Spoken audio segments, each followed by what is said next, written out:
पंजाब डूब रहा है। केपी का हाल कुछ ऐसा है। पाकिस्तान में बहुत सी रिवर्स अपने हाई लेवल को क्रॉस करने वाली है। पिछले 3 साल में कराची को इस आगस्ट में सबसे ज्यादा बारिश का सामना करना पड़ा है। केपी के और पंजाब में हजारों लोगों को रातों रात मूव किया जा रहा है। कराची के साथ पंजाब, केपी के, कश्मीर, गिलगित बल्तिस्तान जैसे कई एरियाज में फ्लड्स आए हैं। हर साल बारिश का मौसम आते ही पाकिस्तान में कोई ना कोई जगह ऐसे ही दिखती है। 2020 में सिंध, 2022 में बलूचिस्तान, 2023 में सिंध एंड पंजाब और 2025 में केपी के एंड पंजाब। सेम स्टोरी हर साल रिपीट होती है और इससे पाकिस्तान को बिलियनों डॉलर्स का नुकसान होता है। लेकिन कैसे, चलिए जानते हैं इस वीडियो में। कैसे पाकिस्तान के शहर इस बारिश को हैंडल नहीं कर सकते और इस वीडियो में प्रॉब्लम के साथ सोल्यूशन की बात करेंगे।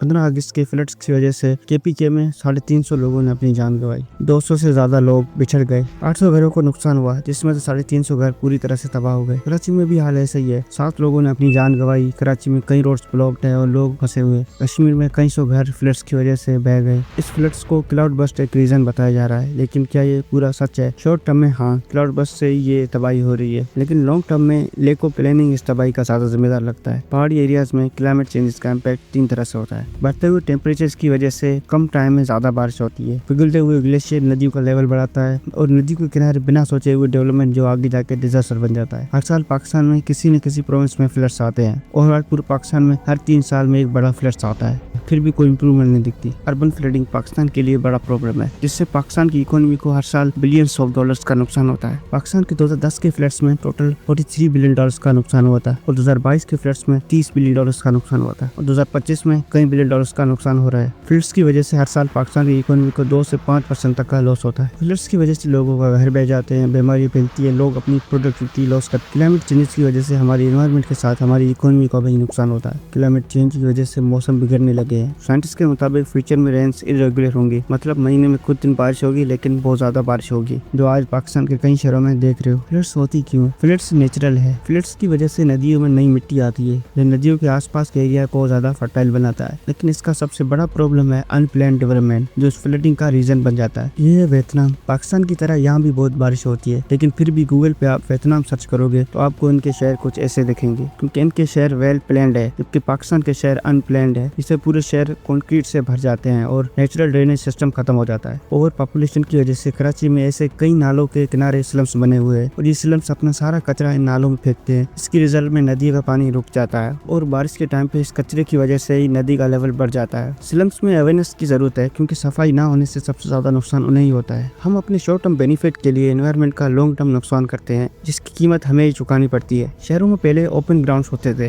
मिट्टी होती थी जो बारिश के पानी को ऑब्जॉर्व कर देती थी। आज शहर पूरी तरह से कंक्रीट के जंगल बन चुके हैं, जहाँ पे कोई सरफेस नहीं है जो पानी को ऑब्जॉर्व कर सके, इसलिए पानी वहीं पे जमा हो जाता है। पेड़ के पत्ते नेचुरल अम्ब्रेलास के तौर पे काम करते हैं, कई बारिश की बूंदों को पकड़ के रखते हैं और ये बूंदे बाद में एवापोरेट हो जाती हैं, जो जमीन तक नहीं पहुंचती। पेड़ की बड़े जड़ों के नेटवर्क की वजह से ही वो पानी को एब्जॉर्ब कर लेती है और ग्राउंड तक पहुंचाती है। पेड़ों का एक कॉम्प्लेक्स सिस्टम होता है। अगर एक एरिया में पेड़ों को पानी मिलता है तो वो अपने हिस्से का पानी रख लेती है और अपने रूट्स के जरिए दूसरे पेड़ों तक पानी पहुंचाती है, ताकि उनकी जरूरत पूरी हो सके। अब हमारे शहरों में हमने पेड़ों को काट दिया है। कराची में 2001 से 2010 तक 70,000 पेड़ों को काट दिया गया है और जो बचे हुए हैं उनके पास कंक्रीट डाल दी है। कई बार रोड्स बनाते टाइम म्युनिसिपैलिटी ट्रीज के रूट्स को काट देती है, इसकी वजह से ट्रीज का बैलेंस चला जाता है और विंड्स की वजह से वो गिर जाती है। जहाँ पेड़ होते हैं वहाँ 1 घंटे में 10 इंच पानी एब्जॉर्ब होता है और ओपन ग्राउंड्स में सिर्फ 4 इंच एब्जॉर्ब होता है। इतने सारे फायदे होने के बावजूद हमारी सोसाइटी में ना ओपन स्पेस होता है, ना ही पेड़, सिर्फ कंक्रीट होता है और बारिश के सीजन में पानी। कराची में आज कई लेक्स है, लेकिन हम उनकी इंपॉर्टेंस भूल गए हैं। ये लेक सिर्फ नेचुरल ब्यूटी के लिए नहीं, फ्लड मैनेजमेंट के लिए भी इम्पोर्टेंट है, क्योंकि वो एक्सेस वाटर के लिए स्टोरेज एरिया बन जाता है। पहले आप ये मैप देखिए, इससे आपको पता चलेगा कराची में कैसे वाटर बॉडीज खत्म हो रही है, क्योंकि इनके ऊपर कंस्ट्रक्शन किए जा रहे हैं और कई लेक्स में बिल्डर्स कंस्ट्रक्शन का वेस्ट फेंक देते हैं।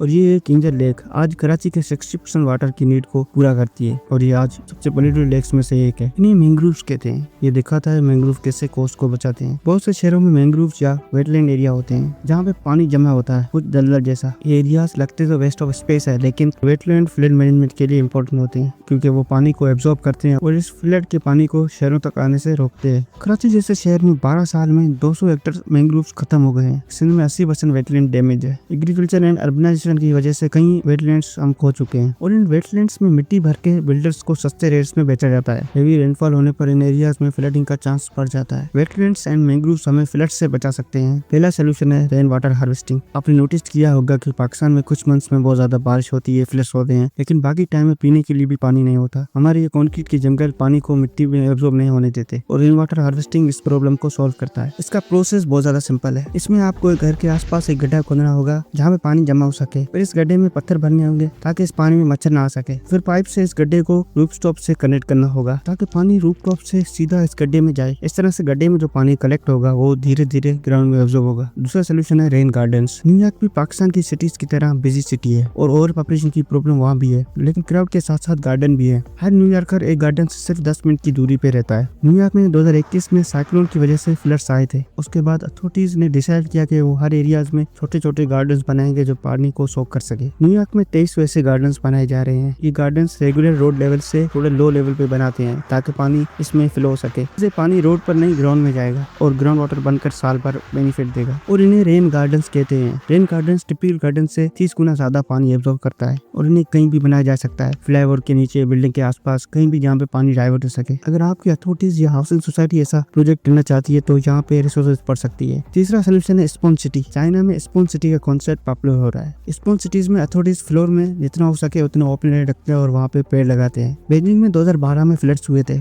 उसके बाद गवर्नमेंट ने अर्बन फ्लडिंग के प्रॉब्लम्स को सीरियसली लेना शुरू किया। चाइना के तियानजिन रीजन में पार्क्स बनाए गए हैं जो पानी को कैप्चर करती हैं ताकि फ्लडिंग कम हो सके। सिंगापुर में एक बिशान एंग मो जो पार्क है जो कैनाल के राउंड बनाया गया है। पहले ये एरिया एक कैनाल था और इसके आसपास कंक्रीट था। कंक्रीट को तोड़ा गया और इसके आसपास के एरिया को ग्रीन एरिया बनाया गया। वह वॉकवेज एंड पार्क्स बनाए गए ताकि लोग रिलैक्सेशन के लिए जा सके और इस कैनाल को नेचुरल रिवर मॉडल किया गया है। जब सिंगापुर की अथॉरिटीज को ये कैनाल रिपेयर करना था तो उन्होंने सोचा क्यों ना इसे एक्सपेंड करके एक पार्क जैसा बनाया जाए ताकि अर्बन फ्लडिंग के लिए इंतजाम हो। स्टडीज करने के बाद पता चला कैनाल रिपेयर करने से बेहतर होगा उस कैनाल को नदी में कन्वर्ट किया जाए। कैनाल रिपेयर करने का खर्चा $94 मिलियन था और नदी के साथ पार्क बनाने का खर्चा $50 मिलियन था। तो उन्होंने पार्क बनाना बेटर समझा। अब अगर फ्यूचर में फ्लड्स आते हैं तो पार्क ये पानी एब्जॉर्ब करेगा। बैंकॉक में यूनिवर्सिटी एशिया की लार्जेस्ट अर्बन रूफटॉप फार्म के लिए फेमस है। 22,000 किलोमीटर में फैली हुई थॉमसन यूनिवर्सिटी क्लाइमेट चेंज को मॉडर्न सोल्यूशन से सामना कर रही है। बिल्डिंग को एक इंटरेस्टिंग लेवल पे डिजाइन करके ये यूनिवर्सिटी इंश्योर कर रही है कि वो सारा रेनफॉल अपने लेवल पे कैप्चर कर पाए। बैंकॉक का एक दूसरा एग्जांपल है जहाँ शेरालोंगकोन यूनिवर्सिटी ने